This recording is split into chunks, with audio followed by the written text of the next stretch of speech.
ರಂಗದಲ್ಲಿ ಸೇವಾನುಲೋಕನ. ಶ್ಲೋಕ 2.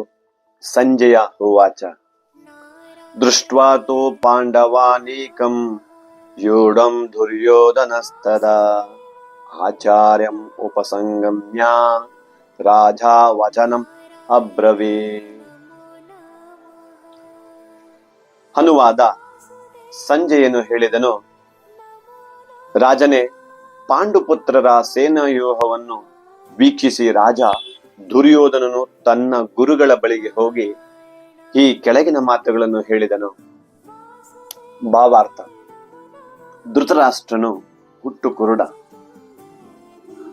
ದುರಾದೃಷ್ಟವಶತ್ ಅವನು ಆಧ್ಯಾತ್ಮಿಕವಾಗಿಯೂ ಕುರುಡ. ಧರ್ಮದ ವಿಷಯದಲ್ಲಿ ತನ್ನ ಮಕ್ಕಳಷ್ಟೇ ಕುರುಡರು ಎಂದು ಅವನಿಗೆ ತಿಳಿದಿತ್ತು. ಹುಟ್ಟಿದಾಗಿನಿಂದ ಧರ್ಮಿಷ್ಠರಾಗಿದ್ದ ಪಾಂಡವರೊಡನೆ ತನ್ನ ಮಕ್ಕಳು ಒಪ್ಪಂದ ಮಾಡಿಕೊಳ್ಳಲು ಎಂದೂ ಸಾಧ್ಯವೇ ಇಲ್ಲ ಎಂದು ಅವನಿಗೆ ಖಚಿತವಾಗಿತ್ತು. ಆದರೂ ಅವನಿಗೆ ಯಾತ್ರಾ ಸ್ಥಳದ ಪ್ರಭಾವದ ಬಗ್ಗೆ ಅನುಮಾನವಿದ್ದೇ ಇತ್ತು. ರಣರಂಗದಲ್ಲಿ ಏನಾಯಿತು ಎಂದು ಕೇಳುವುದರಲ್ಲಿ ಧೃತರಾಷ್ಟ್ರನ ಉದ್ದೇಶವೇನು ಎಂದು ಸಂಜಯ ಅರ್ಥ ಮಾಡಿಕೊಳ್ಳೋ ಬಲ್ಲವನಾಗಿದ್ದ. ಆದುದರಿಂದ ಸಂಜಯನು ವಿಷಣ್ಣನಾಗಿದ್ದ ರಾಜನಿಗೆ ಉತ್ಸಾಹ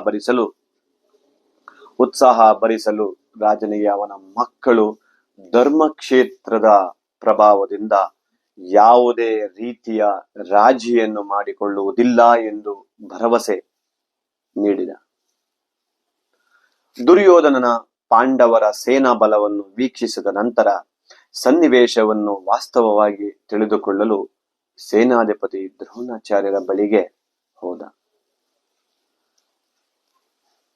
ಎಂದು ದುರ್ಯೋಧನು ರಾಜನೆಂದು ಹೇಳಿದರೂ ಸನ್ನಿವೇಶವು ಗಂಭೀರವಾಗಿದ್ದರಿಂದ ಅವನು ಸೈನ್ಯಾಧಿಪತಿಗಳ ಬಳಿಗೆ ಹೋಗಬೇಕಾಯಿತು. ಆದುದರಿಂದ ಅವನಿಗೆ ರಾಜಕಾರಣಿಯಾಗುವ ಅರ್ಹತೆ ಇತ್ತು. ಆದರೆ ದುರ್ಯೋಧನನು ವ್ಯವಹಾರ ಕೌಶಲಕ್ಕೆ ಪಾಂಡವರ ಸೇನಾವ್ಯೂಹವನ್ನು ಕಂಡಾಗ ಆತನಿಗಾದ ಭಯವನ್ನು ಮುಚ್ಚಿಡಲಾಗಲಿಲ್ಲ.